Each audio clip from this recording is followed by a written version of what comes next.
guys? Welcome to Chasing Projects. I'm Jeff, and this is your SoCal fishing forecast for Thursday, July 11th. Quick look at our 10-day weather pattern here.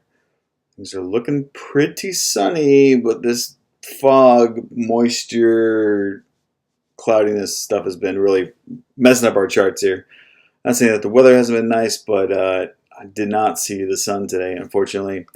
This cloud cover has definitely been pretty prevalent, and looks like it's going to be here every morning for the remainder of the next 10 days.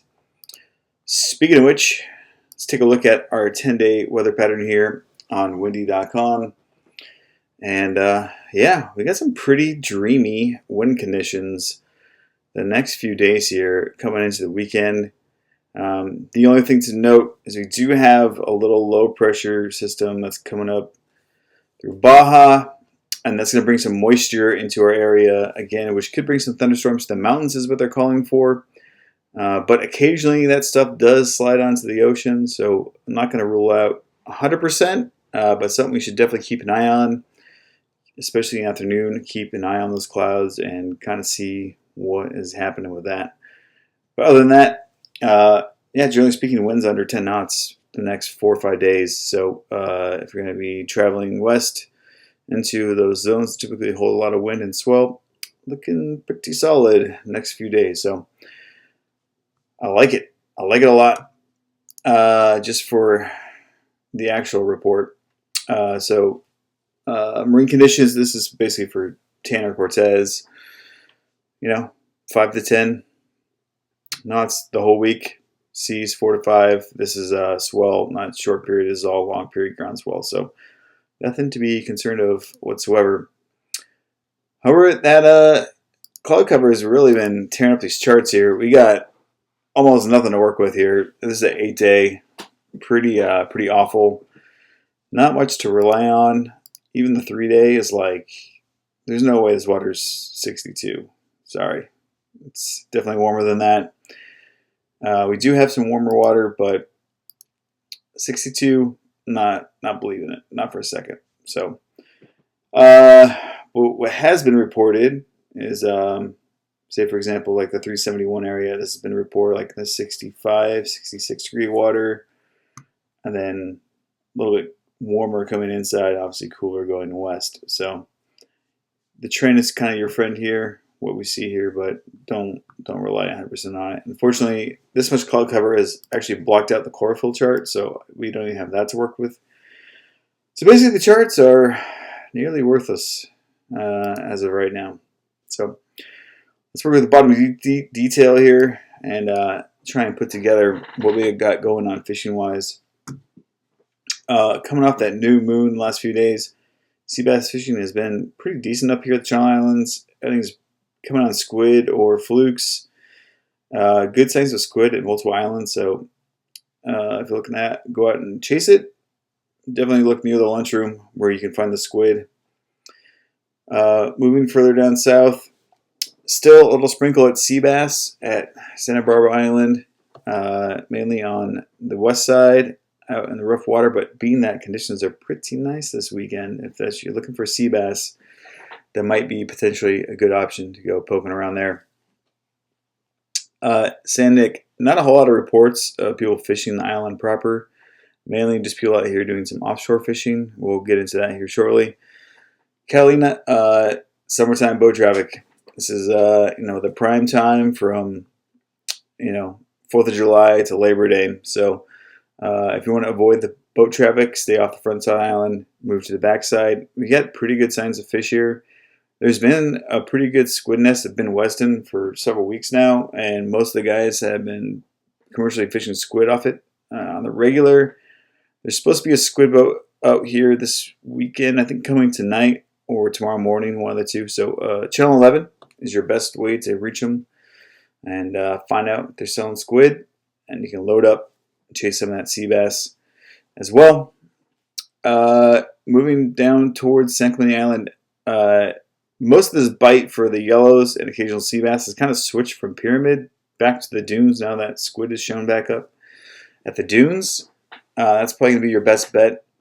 It's all a bit early morning still for the most part, before sunrise to 8:30, 9 o'clock. So if you're heading this way, make sure you're here early, or you're probably just wasting your time. You can try and chase those afternoon bird schools along the front side in the calmer water, or even down here in Pyramid, but it seems like that bite's been a lot slower in the afternoon than most people have been looking for. Moving down south to Coronado Islands, pretty good sign of yellows actually. Last couple of days, South Island has been producing the best.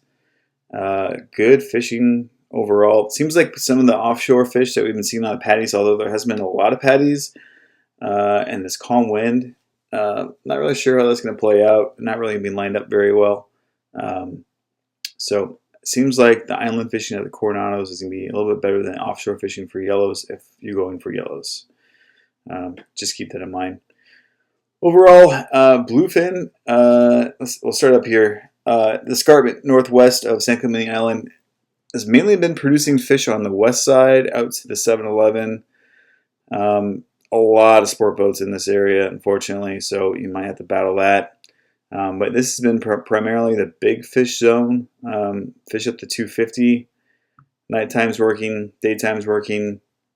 You know the patterns, what to do for which application already. We've talked about that several times, but overall, it seems like fishing has been pretty solid here. Next couple days, you're definitely going to be helium. You can't rely just on the wind to keep that kite up, so also factor that into those nice wind conditions. But it will be really good for spotting fish. And to me, although you don't always get the wind, but I like being able to find the fish first. So helps keep those binoculars working properly. And then once you find them, you know, however you want to catch them, be the kite, spreader bar, Mad Max, bullet lures, whatever your cup of tea is, you can apply to your application as the conditions do. So, but yeah, this general area has been full of tuna. As far as other signs of tuna, there has been, but it just seems like this is the biggest volume. No word of tuna on Tanner or Cortez. There's always yellows here, and like I mentioned again a few days ago, usually you start seeing the juvenile bluefin here first. Maybe this water just needs a little bit more to warm up. I'm not sure what the issue is here, but maybe when we get some real charts, we can have a better idea of what's going on here. But right now, it's kind of just fishing where we found them and sticking to it for now. So this stuff has been up here for about a week, and it seems like it's hanging on. So a little bit far for the private boat guys. Just keep that in mind. If you're heading this far, it's a long ways. Almost the Tanner Cortez territory. So make sure you fuel up. Towing is not cheap, so don't make that mistake. Moving down south, pretty good sign of life down here. You know, my little triangle, I like to refer to this escarpment here, 371 up to the corner or the buoy, and up to the 302. This little area is always a little hot zone of fun. Good sign of fish, just really finicky and boat shy. So you might spend a lot of time chasing it. Maybe you get close, maybe try and chunk them.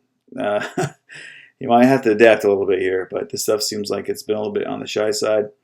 I haven't got any reports of anybody fishing further down south. I'm sure there's just some yellowfin that's waiting to pile up. I've seen one or two in the sport boat counts, but nothing substantial that I'd be looking for. But it's July 10th. I'd expect by the end of the month, you'll see a lot better sign of yellowfin, especially now that the sun is going to start coming out, hopefully here. Keep those water temps up a little longer as we head into August, which is usually 72 degrees across the board. As far as other signs of life closer to home, you know, there's going to be some sporadic fishing here. It just doesn't seem like it's holding at the moment. There's been a little sprinkle here and there on kelp patties, but again, just not a lot of sign yet. Yet is the key word here. So we'll see what happens. But other than that, be safe out there. Have fun this weekend out there on the water. And we'll catch you next week. Cheers. Hey, thanks for watching. Make sure you subscribe to the channel and check out our website and online store at chasingprojects.com. And make sure you share the stoke.